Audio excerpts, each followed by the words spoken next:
warahmatullahi wabarakatuh. Bagaimana kabarnya? Pasti baik-baik saja kan? Jangan lupa untuk selalu menerapkan protokol kesehatan dan melaksanakan 5M. Apa itu 5M? Yang pertama, mencuci tangan, memakai masker, menjaga jarak, menjauhi kerumunan, dan membatasi aktivitas. Hal tersebut kita lakukan untuk menanggulangi virus COVID-19 yang sedang melanda negara kita. Semoga kita semua selalu sehat selalu ya. Oke, pada pertemuan kali ini kakak akan membahas mengenai sejarah. Sejarah apa ya yang akan kita bahas hari ini? Ada yang tahu? Baik, kakak kasih clue ya. Namanya itu dipakai untuk perusahaan pesawat, lalu dipakai juga untuk klub sepak bola, untuk nama universitas, bahkan nama hotel. Ayo, siapa yang bisa nebak? Apa ya namanya? Betul, namanya Sriwijaya. Wah, tepuk tangan, pintar sekali ya adik-adik ini. Tujuan pembelajaran dari materi yang akan kita bahas nanti ada dua. Yang pertama, dengan menyimak, siswa dapat mengetahui peristiwa yang terjadi pada masa kerajaan Sriwijaya dengan tepat. Dan yang kedua, dengan menjawab soal, siswa dapat menyajikan hasil identifikasinya terkait peristiwa dari kerajaan Sriwijaya dengan tepat. Jangan lupa berdoa dan kita mulai pembelajaran. Kerajaan Sriwijaya atau biasa disebut dengan Sriwijaya ini merupakan kerajaan maritim pertama sebelum berdirinya Indonesia. Letaknya ada di Pulau Sumatera di dekat Selat Malaka. Kerajaan Sriwijaya merupakan kerajaan yang bercorak maritim. Hah?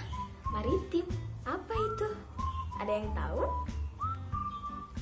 Menurut KBBI, maritim ini berkenaan dengan laut, berhubungan dengan pelayaran dan perdagangan di laut, sehingga dapat disimpulkan bahwa kerajaan Sriwijaya ini menitik beratkan kehidupannya itu, kehidupan sosial budaya maupun kehidupan perekonomiannya ini di laut. Nama Sriwijaya ini berasal dari bahasa Sanskerta, terdiri dari Sri dan Wijaya atau Vijaya. Sri berarti bercahaya dan Wijaya atau Vijaya berarti kemenangan. Jadi dapat disimpulkan bahwa Sriwijaya merupakan kemenangan yang bercahaya atau gemilang. Kerajaan ini menganut agama Buddha. Sistem pemerintahan kerajaan Sriwijaya pada saat itu menggunakan sistem monarki, di mana struktur pemerintahan kerajaannya ini dipimpin oleh seorang raja. Namun, karena daerah taklukan kerajaan Sriwijaya ini sangat luas sekali, maka dari itu kerajaan menganggap perlu adanya wakil raja, di mana wakil raja ini ditugaskan untuk memimpin wilayah-wilayah taklukan kerajaan Sriwijaya yang sangat banyak itu. Nah, biasanya wakil raja ini merupakan keturunan dari kerajaan tersebut, di mana wakil raja ini sudah diberikan sumpah dan mereka bersumpah tidak akan melanggar sumpah yang diberikan oleh seorang raja. Hal ini tertulis dalam prasasti kerajaan Sriwijaya yang berisi kutukan bagi anggota kerajaan yang melanggar sumpah. Bukti tertua berdirinya kerajaan Sriwijaya ini bermula pada abad ke-7, di mana pada saat itu pendeta Tiongkok bernama Ising menulis bahwa ia telah mengunjungi Sriwijaya pada tahun 671 Masehi.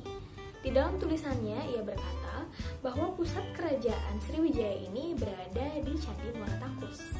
Nah, kalau pada peta saat ini Candi Muaratakus itu merupakan Provinsi Riau.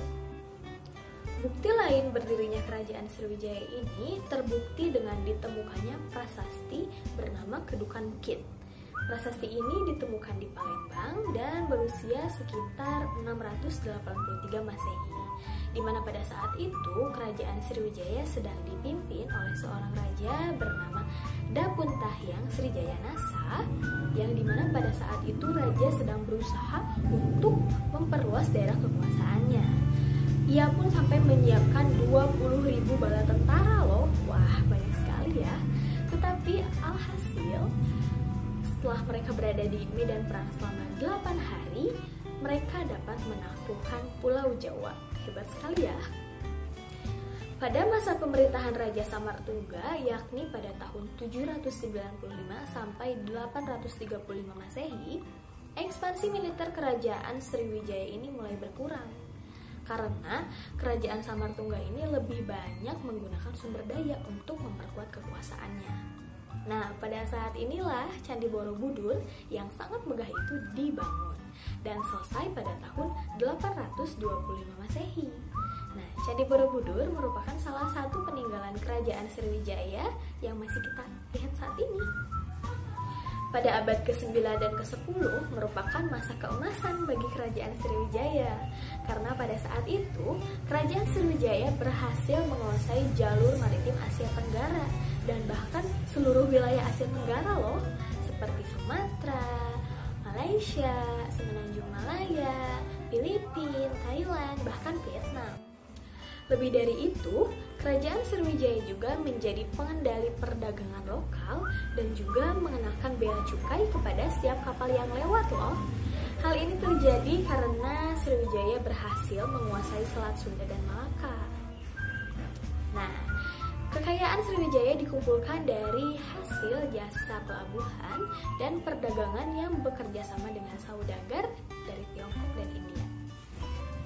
Keruntuhan kerajaan Sriwijaya ini bermula dari serangan Raja Rajendra Chola dari kerajaan Cholamandala pada tahun 1007 dan 1023 Masehi. Penyerangan ini bukan untuk menjajah, tetapi penyerangan ini dilakukan untuk meruntuhkan armada Sriwijaya. Mengapa ya?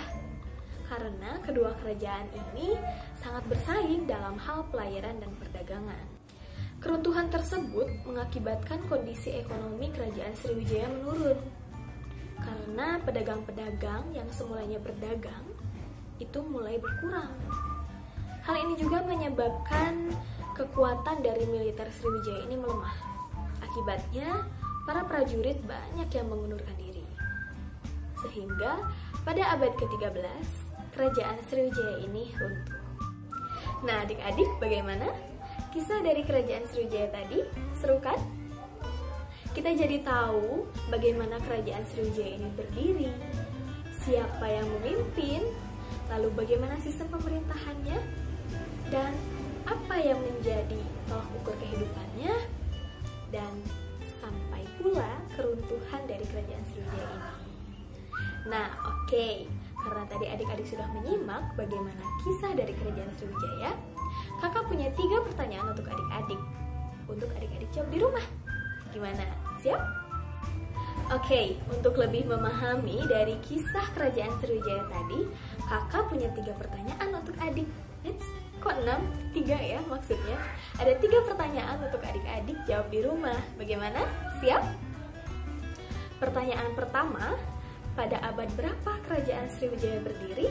Dan siapa yang memimpin? Tuliskan alasannya ya.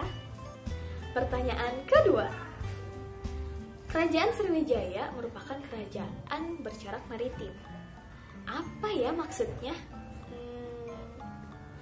Pertanyaan ketiga, apa yang menyebabkan kerajaan Sriwijaya ini runtuh? Ayo, siapa yang bisa jawab ya? Oke, siapa nih yang sudah bisa menjawab pertanyaannya? Oke, bagi adik-adik yang sudah siap dan bisa menjawab pertanyaannya, silahkan tuliskan jawaban kalian di kolom komentar di bawah ini. Wah, hari ini kita sudah banyak belajar ya tentang kisah dari kerajaan Sriwijaya. Bagaimana perasaannya? Senang? Gembira? Ceria? Jangan lupa untuk terus belajar ya tentang kisah sejarah yang ada di Indonesia, karena itu akan semakin menambah wawasan dan pengetahuan adik-adik semua tentang sejarah yang pernah ada di Indonesia. Sampai bertemu di pertemuan selanjutnya. Selamat belajar dan beristirahat. Sampai jumpa. Assalamualaikum warahmatullahi wabarakatuh. Thanks for watching. Jangan lupa like, comment, and subscribe channel ini ya. Jangan lupa kunjungi juga channel bermanfaat banyak ilmu pengetahuan tentang ilmu pengetahuan sosial di channel Humanica Laboratory. Kakak taruh di description box ya. Sampai jumpa.